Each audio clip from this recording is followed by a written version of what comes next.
The most critical situation was in the eastern sector, but the other defense lines were also struggling. First, the western sector. A beast emerged from the doorway, moving with a slow, fluid motion. It exuded the dignity of a king.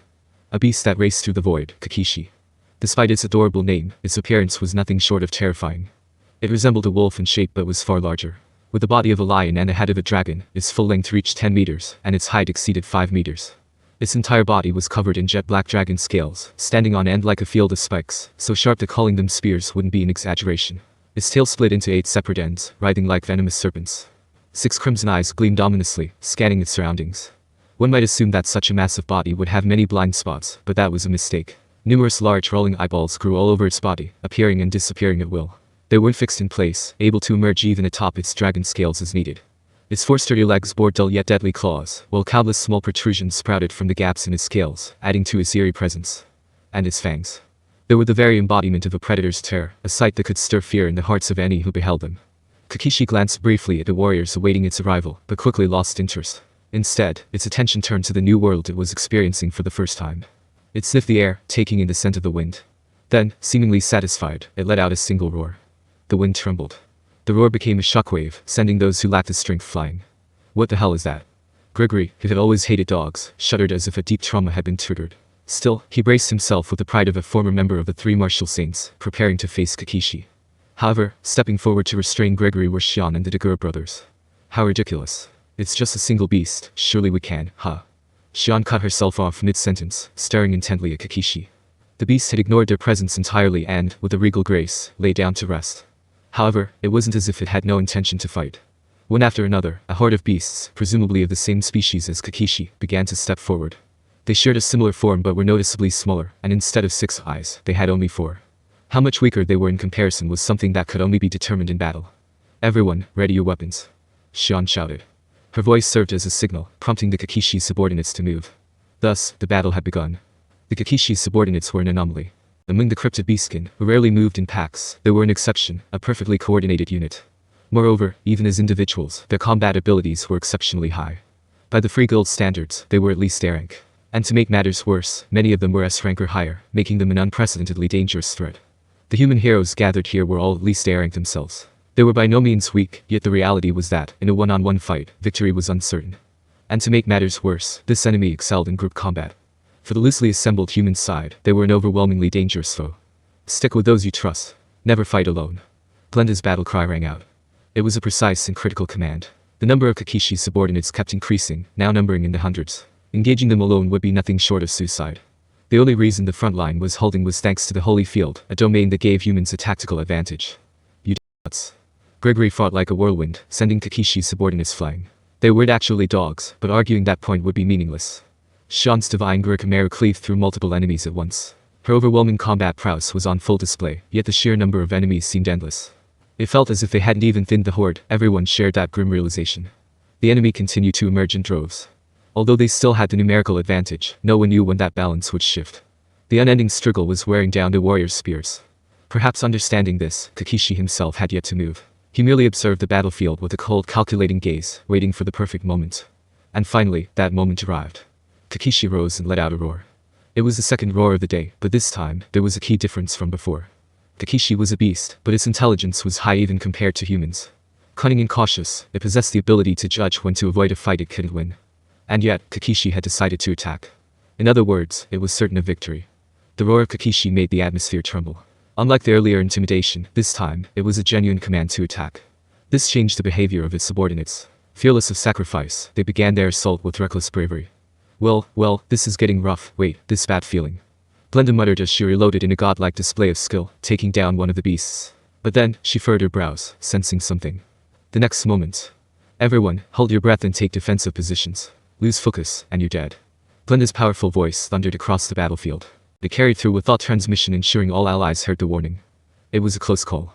Kakeashi had used its roar as a smokescreen to unleash another attack in secret.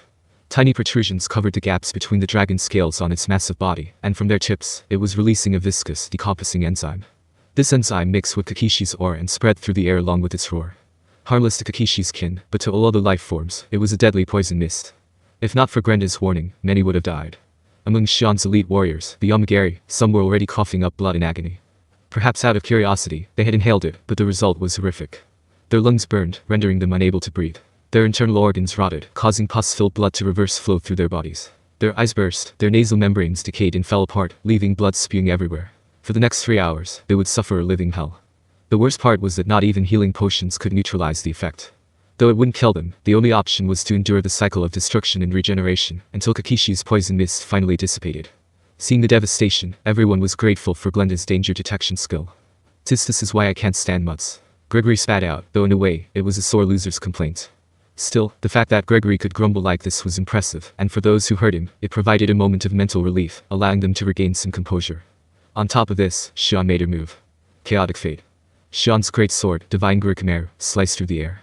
With that alone, the poison mist of the Kakeashi was neutralized. The absurdity of the ultimate skill.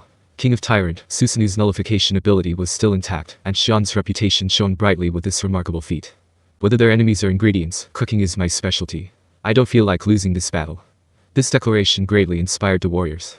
As long as Shion was there, they felt invincible, and their morale soared even higher. Even so, the battle was still in its early stages. With the Kakeshi's second roar, the fighting in the western front intensified as well.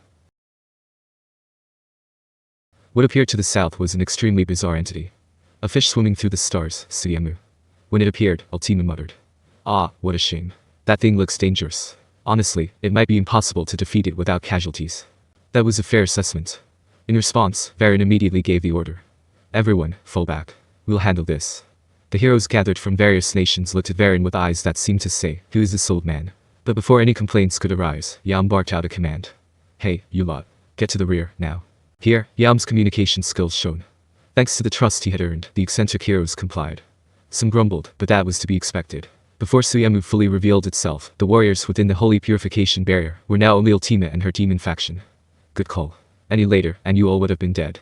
Though her tone was light, it was no laughing matter. However, the truth of her words was proven immediately after. What is that eerie monster? A fish. There are flying fish-type monsters, like the megalodon. The statement was made under the misconception that Suiemu that had just appeared was of that lineage.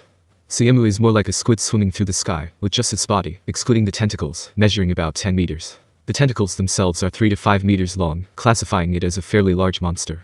But that alone was an inaccurate description. Compared to a super large monster like Cryptids, it might seem small, but it was not a creature whose strength could be measured by his size. This was now being proven. Suiemu wobbled slightly. The tentacle parts, a collective of small aberrations parasitizing Suiemu, all detached simultaneously and danced through the air. Their speed reached the speed of sound in 5 seconds. The maximum speed was unknown due to the short distance, but no one wanted to find out. It was understood that being hit would mean instant death. Spinning and darting straight forward, they looked like a rain of spears. In fact, these aberrations were entirely covered in aeonium, and their small size was irrelevant. If anything, it made them more dangerous. They had become an extremely hazardous existence capable of piercing through anything. No way. If I had been in there, I would have died without being able to do anything. The sight of those small aberrations dancing wildly was fantastical yet terrifying. With flawless movements, they rampaged freely within the holy purification field, leaving no corner untouched. However, the reason there was room to be captivated and marvel at their beauty was that there were no casualties. Thanks to Ultima's warning and the immediate response from Varen and Yam, a massacre at the outset was avoided. And the remaining 200 or so demons on the battlefield were fighting with all their might, driven by their pride. Annoying. Ultima shouted in frustration, instantly obliterating the countless aberrations. It was truly a divine feat, but Ultima's target was the big boss, Suiemu. Suiemu swam through the air, moving with fluid versatility. Its speed was unrestricted, meaning it could move from its initial speed to its maximum speed instantly. Suiemu's maximum combat speed was near light speed. The speed of light is approximately 880,000 times the speed of sound. Although the speed of Suiemu does not reach that of light, it is capable of flying at a velocity close to it.